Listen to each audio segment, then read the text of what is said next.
Hi friends, அஸ்ஸலாமு அலைக்கும். எல்லோரும் எப்படி இருக்கீங்க? இன்றைக்கி நான் என்ன ரெடி பண்ண போகிறேன்னா லஞ்சு தான். இன்றைக்கி லஞ்ச் வீடியோ தான் பார்க்க போகிறோம். நான் இன்றைக்கி கொஞ்சம் வேகமாகவே லஞ்சு ப்ரிப்பேர் பண்ணிட்டேன். இன்றைக்கி என்னென்னா ப்ரொக்கோலியும் கத்திரிக்காய், முருங்கைக்காய், மாங்காய் போட்ட சாம்பார் தான் வைக்க போகிறோம். நான் ப்ரொக்கோலி இதுதான் ஃபஸ்ட்டு டைம். எப்படி வருதுன்னு தெரில, ஆனால் ட்ரை பண்ணி பார்க்கலான்னு தான் வாங்கியிருக்கேன்.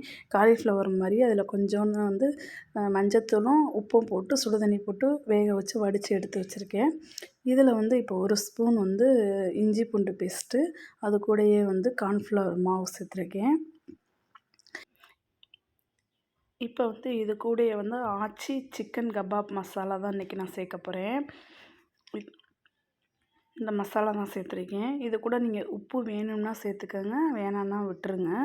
இதோட கொஞ்சம் லெமனும் சேர்த்துக்கிட்டு இதை நல்லா மிக்ஸ் பண்ணிவிட்டு நம்ம ஒரு 1/4 மணி நேரத்துக்கு இதை நல்லா ஊற வச்சுருவோம். இப்போ இது ஊறுறக்காட்டி நான் பக்கத்தில் சாம்பாருக்கு காய் வதக்கிக்கிட்டு இருக்கேன். நான் முதைய விசிலில் பருப்பு வேக வச்சுட்டேன்.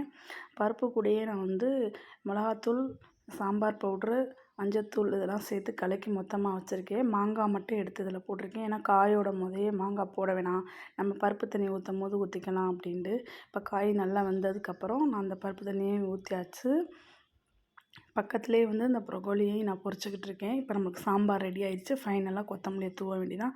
இந்த சாம்பார் ரொம்ப சிம்பிளாக இருக்கும். வேலை நம்மளுக்கு ரொம்ப மிச்சம், ஆனால் ரொம்ப டேஸ்ட்டாகவும் இருக்கும். ரொம்ப வேலை ஈஸி.